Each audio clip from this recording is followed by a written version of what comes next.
Oy, Helmut! Alika dito. Naku, ikaw talaga masisira ang halaman ng mama. Ay, talaga tong Uy, naku, nandiyan na pala kayo. Tama-tama ang dating ninyo. Nakikita niyo to? Harvest namin sa aming munting garden. At siya, pasensya na kayo sa aso ko, ha? Masyado magulo. Pero anyway, paano na naman kayo nakapasok dito? Ha? Parang wala kaming timbre. Para kayo mga kaluluwa na nakapasok sa bahay namin. Pero okay lang, mga Cuisinatics. Dahil meron na naman tayong lulutuin ngayon. And guess what? Meron tayong mga recipe ng talong. Yes, talong is it. So, pasok na tayo sa kusina. Come along, talong!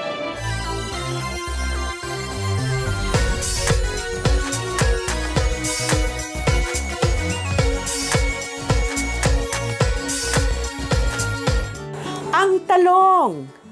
Wow! Ang ganda ng talong ng garden namin, ano? And it's organic. Pero alam ba ninyo na itong talong ay sikat na sikat sa iba't ibang bansa? Kasi lahat ng mga bansa may kanya-kanyang version ng talong. Dito sa atin, ito medyo mahaba siya at manipis. Sa ibang bansa, medyo mataba siya. Yung iba may ikli. Yung iba nga parang siyang malaking itlog. Kaya nga egg, plant, napakaigi para sa ating kalusugan. Siya ay low sodium, low fat, low cholesterol at hitik na hitik sa fiber. At may isa pang sikreto ang talong. Alam ba ninyo na ang talong ay may kaunting nicotine? O, para sa inyo dyan na may lighter na hawak, wag! Mas maigi na ito ay linuluto natin. Handa na kayo sa iba't ibang version ng talong? Pero bago yun, syempre mas maigi na kayo sana mag-subscribe, like at mag-comment dito sa ating video. Okay? O paano? Halika na, luto na tayo! Para sa ginataang talong, syempre ang kailangan natin ay talong. Kailangan natin ihawin muna ang talong. Ihawin at saka balatan. Tapos, patambayin muna natin sila. Maggagaya tayo ng kaunting bawang lang. Yan. Gagayatin natin ng maliliit. Pagkatapos, ang kakailangan natin ay siling mahaba. Ngayon, kung gusto niyo spicy, isalin niyo yung buto. Pero kung ayaw niyo ng spicy, tanggalin niyo yung buto. Okay. Initin na natin ang kalan. Maglalagay tayo ng kaunting mantika. Pag mainit na, lagay ang gata. Importante na pagkatapos ng initial shock ng ganyan, nasa low lang siya. Maglalagay tayo ng kaunting patis.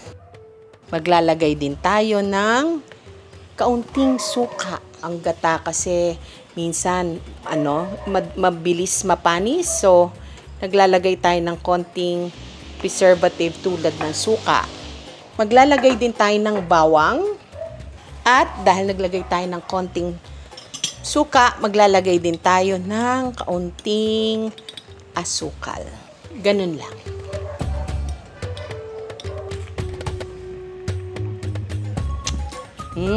Kung gusto ninyong nagmamantika, iniintay nyo talagang maluto yung gata, o kung gusto nyo yung medyo maputi pa siya, nasa sa inyo na yon. Ayan, yung ganyang lapot. Pwede na yan Ibig sabihin, medyo naghalo na yung lasa. Ang ginagawa ko, pinapatay ko na yan. Pero kasi tuloy-tuloy pa rin yung luto niyan Okay? So, pagsasamahin na natin sila, magpe-plating na tayo. Ngayon, ang gagawin natin sa talong, medyo ipa-flat natin siyang ganyan para mas lalong pumasok yung ating coconut sauce. Ibubuhos lang natin siya. Bilang garnish, pwede kayo maglagay ng toppings. Ang pinipili kong toppings ngayon, kasi yun lang yung nasa ref ngayon, ay tinapa. Linuto ko at hinimay-himay. At para may sipa tayo ng konti, yung ginawa nating sili kanina. At para magandang tingnan, syempre, meron tayong siling labuyo. Ang ating finished product, ginataang talong.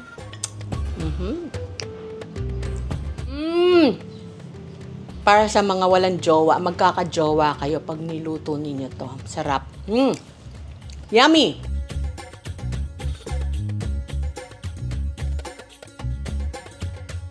Para sa ating talong sisig, syempre kailangan natin ng talong. Pero kailangan ito ay inihaw na talong. Pwede ninyong ihawin ito na gumagamit ng uling, pero kung wala naman kayong uling at bawal kung saan kayo nakatira, pwede din naman sa stove top. Ang importante, medyo mas-score nyo siya ng konti pagkatapos mababalatan ninyo. At pag nabalatan na ninyo at ganito natsura nito, medyo hihiwa-hiwain natin. Kasi nga, sisig. Yes! Siyempre, may sisig ba na walang sili? Wala. Dapat may sili. Ngayon, depende kung gusto ninyo maanghang o hindi. Ako kasi gusto kong maanghang. Iba talaga pag may sipa talaga ng sili. Kumuha ng kawali. Maglagay ng kaunting mantika.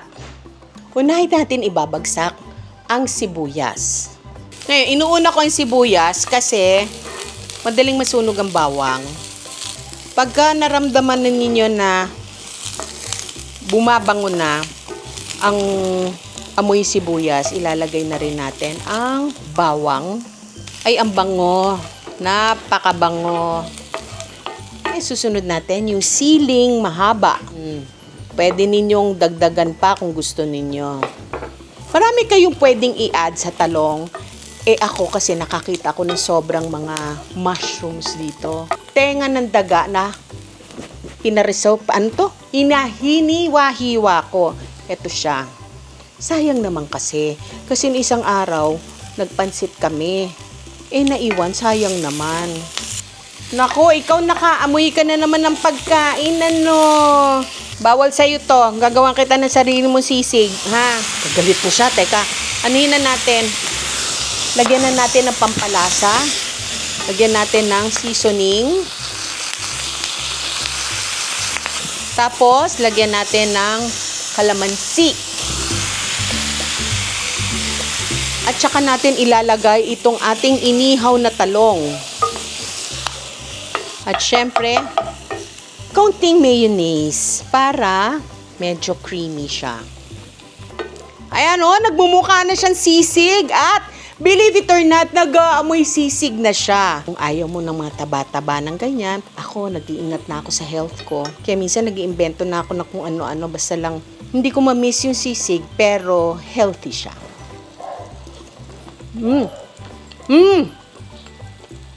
Oh gosh, sarap.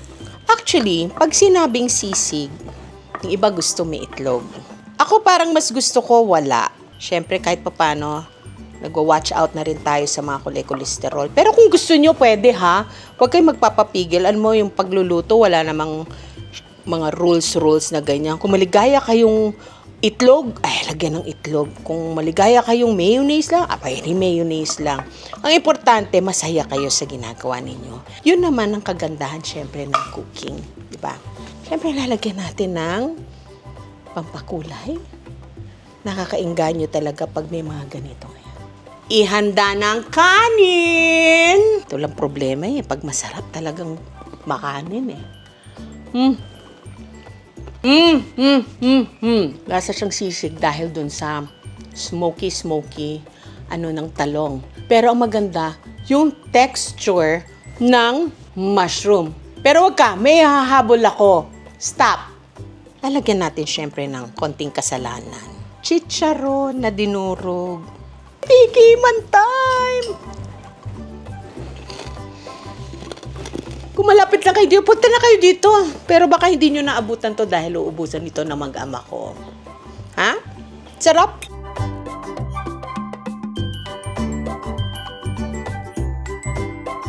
And now, para sa ating talong tempura.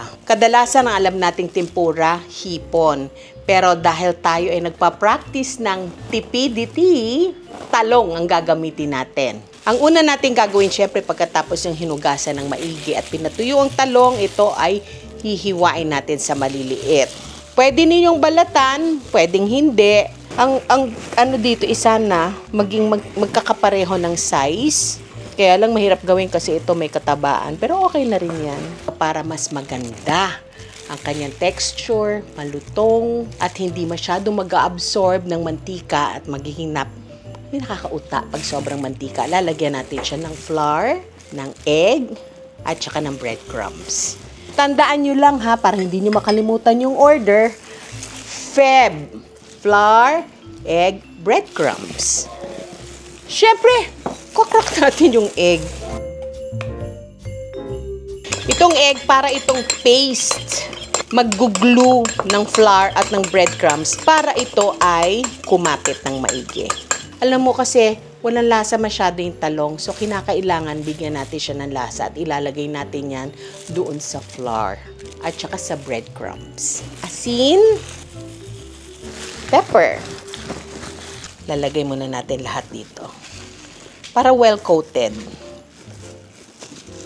Okay, ngayon na nasa flour, lalagay natin yung ating paste, yung glue, yung egg. Okay?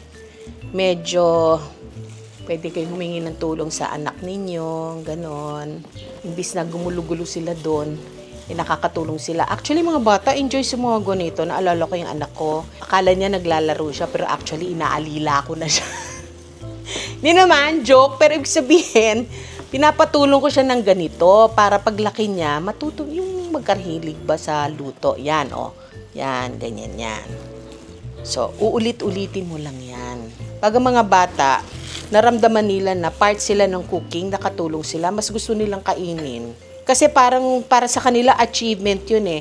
Kaya as much as possible, kung may oras din kayo, involve niyo yung mga anak niyo. Maigi yun ha, maaga silang natututo sa buhay. Mainit na ang mantika. Umpisahan na natin ang pagpiprito. Yan. Kaya pansinin ninyo na hindi ko masyadong sinisiksik. Kasi pag dikit-dikit sila ng ganyan, hindi maganda yung pagkakaluto. Mas matatagal lang kayo, tapos yung lasa ng inyong piniprito ay lasang mantika. Ayan, nagba-brown-brown na siya, oh. Yan ang sign na kailangan baliktarin mo na. Kung kayo o-orderin ninyo ito sa restaurant, magkano na kaya? Kaya nga, di ba? May dating kahit walang datong. Tipidity is the key. Talong lang ito, no? Pero siguro, depende sa mahal ng restaurant. Punta kayo sa mga Japanese restaurant. Oh, mahina ang $3.50. Ngayon, bakit dito ko linalagay? Yung iba nilalagyan ng tissue to absorb the oil. Actually, nilalagay mo ito dito para masala yung oil. Pag nilagyan nyo kasi ng tissue, ma-absorb ng tissue yung oil. Hindi lulutong yung niluluto nyo dahil yung oil bumabalik uli doon sa prinito ninyo. Sa ganito, yung hangin sa ilalim ang siyang magpapalutong palalo sa dinuto ninyo. Pansinin ninyo. Kung wala naman kayong ganito, alam mo, kahit sa salaan lang, basta importante, merong hangin yung ilalim. Para maging tunay na tempura ang lasa ng ating talong tempura, syempre gagawa tayo ng sauce. Umpisahan natin ang soy sauce. Ang lasa ng Japanese na sausawan, nag-aaway yan palagi sa alat at tamis. Ngayon, lalagyan natin ito ng tamis. Pwedeng sugar, pwedeng honey. Pero ako, maarte, may honey din naman ako natira. Honey ang ilalagay natin. Kasi minsan, ang tagal ma-dissolve ng sugar. So ako, honey usually ang nilalagay ko. Ang Japanese cooking ay palaging halos lahat ng nila ay may luya. At medyo may anghang ng konti. At para hindi siya masyadong maalat, lalagyan natin ng konting tubig. Lalagyan natin ng konting arte. Siyempre, onion leeks. Importante, ito ay ating titikman. At para sa ating plating ng arte-arte, eto na. Iharap natin itong yan. Pwede nyo sabihin, ay, in-order ko to sa Japanese restaurant sa tabi ng bahay namin. Oh, di nila alam. Naku po, ikaw ang gumawa. Oh, di ba? Bida-bida. Para tayo sabihin natin, talagang binili natin sa Japanese restaurant. Arte-arte pa din. Pepino lang to, ha? Lagyan nyo ng mga pasabog na ganyan. Ako naman kasi kung anong meron sa ref, yun ang nilalagay ko para walang tapon, nagagamit mo lahat. At ito ang ating talong tempura. Tingnan mo, oh, crunchy pa siya. Handa ang kanin.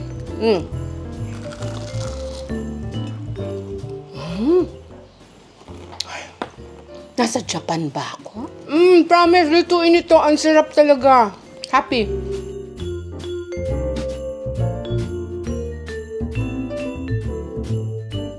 At natapos na naman ang isang araw na lutuan featuring ang ingredient na talong. Kung naibigan niyo itong mga recipe na ito, mangyari lamang po na anyayahan na inyong mga kaibigan, kamag-anak, kapitbahay, o kung sino man na interesado sa cooking. Mangyari lamang na mag-subscribe, mag-like, at mag-comment sa ating video para lumaki ang ating community, para mas marami tayo na magkakaroon ng dating kahit walang datong. So paano? Till next time? Pack up!